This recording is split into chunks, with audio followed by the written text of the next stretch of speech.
We belong to a fishing club, and we all fish on each other's boats. It's like a buddy boating system. And Mark's Twin Vee rides so smooth.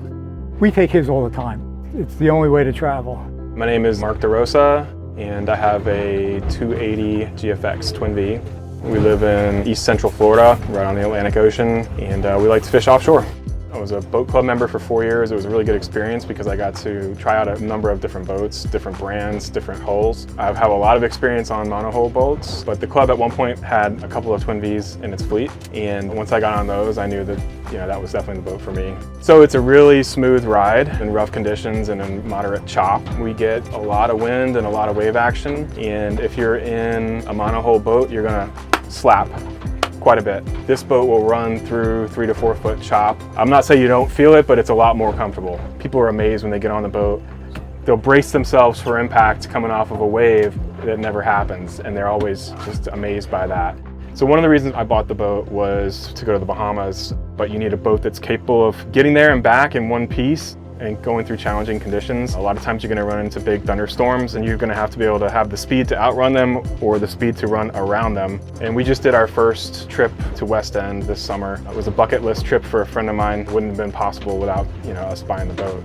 So I would say that this boat is the equivalent of a 35 monohull as far as how it's gonna ride in rougher conditions. But the difference is it's more fuel efficient than that boat's gonna be. I can get 1.8 to 2 miles per gallon, but at the same time, it's given me the ride quality of a much larger vessel. So to me, it's quite a bargain.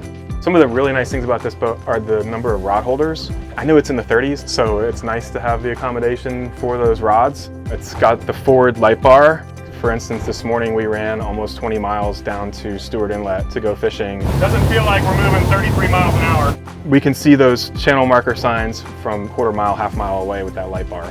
I like the clearance. I'm 6'2". If I'm able to walk under the T-top and not hit my head, that's a great thing. I like having 50-gallon live well. There's a tackle station right above that live well. There's plenty of room for anything and everything that I'm ever gonna need. The other thing I like about this boat in particular is the beam on it. If everybody stands on one side of the boat, you're not tipping the boat over. When the fish is coming up, everybody wants to see what it is. Everybody gets excited, they all run to that side of the boat. And I've been in some V-hull boats where you're almost touching the water if you have enough people on that side. So you don't have any of that here, you can barely even tell. This morning we were deep dropping and we were catching a couple pound vermilion snappers. We had an amberjack and we fought that thing to the top, and I would probably estimate him at 40, 50 pounds. It was about the length of the fish locker.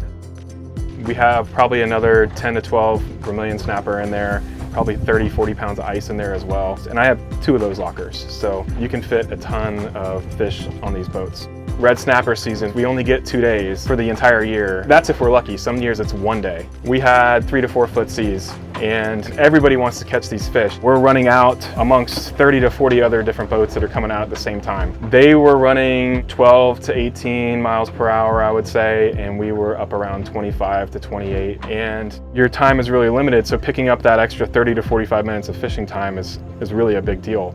And I can't tell you how many times I've been in a monohull boat going east into head sea and an east wind, and you're just getting bam, bam, bam, 12 miles an hour the whole ride out. And I said, I really wish I was on a Twin Vee right now.